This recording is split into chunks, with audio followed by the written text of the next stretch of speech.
Hey guys, today we're going to be talking about the Ace 23 in Battlefield 4, where this monster originates from and how it shares blood with the AK-47.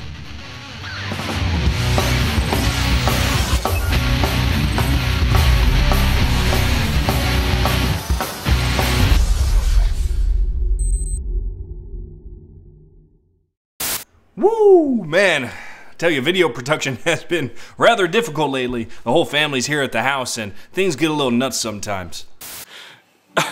That's your new glasses? Jilly! Jilly! Come back with those. Jilly! Jilly! But I got a treat for you guys today. Today we're going to be talking about the Ace. And the Ace has multiple different variants in Battlefield 4. And it's arguably one of the best assault rifles in the game. Perhaps not even arguably. You have just a plethora of videos out there saying how this is the best weapon in the game. Now we know that DICE isn't going to pull a Treyarch on us and pull a weapon out of their ass and create one out of nowhere. The Ace comes from somewhere, and so many people don't know the origination of this rifle, which what makes this video such a treat for me, because I don't always get the opportunity to get hands-on with some of these rifles, but with this one I particularly can. One of the questions I get all the time with the original Black Ops and people who played it is what happened to the Galil? The Galil was this outstanding, really easily controlled 35-round rifle that people really loved in that game. And we haven't really seen it since. Or have we? That's right, guys. If you haven't guessed by now, the full name of this rifle is the Galil Ace, which was designed and is manufactured by IWI of Israel. That's the same company, guys, that makes the Tavor. And I think this is an interesting rifle and an interesting company to follow because of the evolution of their weapons. The Galil, this is the natural evolution of the Galil. And it kind of has a very strong tie to the AK series. Don't know what I'm talking about? Let's take a look at something. Alright guys, I'm going to pull you away from my computer real quick. Beautiful little setup I'm still working on in here. My little closet setup.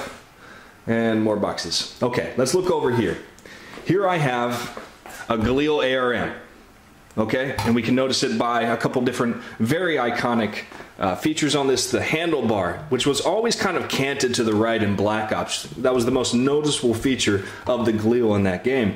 We got our standard 35-round magazine to go with it and a foldable stock. But what I want you to pay attention to here is the receiver and the cyclic action, which is extremely similar to the AK-47.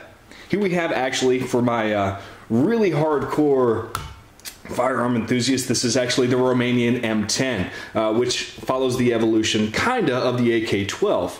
Here we have the Picatinny rails, and you see some of the attachments that you can put on here. This is set up for home defense, so I got a Surefire vertical grip on here with the attached light, which is very, very nice, expensive, but the best out there for something like that. And we can see that the action is extremely, if not exactly, the same. Here we have the AK-47. Here we have the Galil. It's exactly the same. You got the selector lever right there, the safety function right there. You rock your magazines in, just like with an AK-47. Okay? And it's from the same weapon. In fact, they got their design for the Galil from the AK-47. Now, one feature of this particular Galil is it comes with a bipod attached. It's an outstanding weapon, and something really interesting to take note of, because these weapons behave extremely differently in Battlefield 4, and there's not much reason as to why.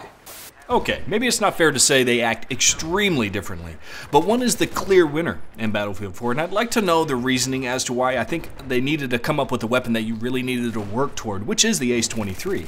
You got to do a lot of work to unlock that weapon, and it's not just experience-based, it's challenge-based. You have to, get so many medkit ribbons, get so many kills with the assault rifles, and do different things to unlock it, and so, of course, it would probably be a little bit better than the AK-47 evolution, which is the AK-12, but I still think it's interesting that they made that decision, especially considering that they're both from the same origins. Now, some people might say that's kind of fucked up, that IWI stole the designs of the AK-47 and kind of developed their own platform, but guys, this happens all the time. I mean, just imagine how Eugene Stoner feels, the creator of the AR-15 and AR-10, and how many copies of the AR-15 are out there. The M416 wouldn't exist without the design of the AR-15. So it's not like Eugene Stoner is sitting there being pissed off at Heckler & Koch. It happens all the time.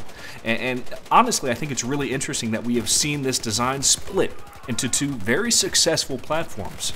And what I find even more interesting is how these manufacturers are from different countries, and they perceive the evolution of their weapons in kind of very similar ways. They're subtle differences, but the evolution of really all of our weapons in the world are going in a singular direction with multiple different minds, with different mindsets going into it. I mean, if you went back a century and talked to John Garand or John Thompson about modularity and ambidexterity, they'd be like, what the hell are you talking about? But the progression of their creations are moving in that direction, and it's really cool to me. But still, the most important thing I think you should take away from this video is to kind of dispel these conversations that the Ace-23 is so much better than the AK-12. Oh my god, the AK-12 is shit compared to the Ace-23. Well, maybe in the game, okay? Maybe from the game's perspective, but I think it's important to realize the origins of these rifles in the grand scheme of things, because you know what? In Battlefield 5, it might be reversed, and now you know why. I really think it was kind of a flip of the coin to see which one was going to be the better rifle in the game. And I think the more you know, I say this all the time, but the more you know about the real-life origins of these weapons, the better you're going to be in picking your rifle and picking your play style and picking up a new first-person shooter and doing well with it than if you didn't know about the origins of the rifles. Now, as far as seeing these rifles behind me in action, I can't wait. I'm so excited to fire these rifles, but I got two problems, guys. I don't have enough time right now, and I don't have enough ammo. One is easier than the other. I'll let you guess which. But I will do a video on it. It's going to be great. If you're not subscribed to me, you're not going to be able to see it. Please subscribe so you can see that in the near future. And in the comments section, let me know what you think of the Ace platform. Really, I'm calling it a platform because it has so many variants. I mean, it has 3 different variants in Battlefield alone. So let me know what you think of the Ace platform. Let me know what you think of the evolution of the AK-47 and the AK-12 and how they compare, and if Battlefield 4 got it right. But that's all I have for this video, guys. This is Sergeant Merrill out here.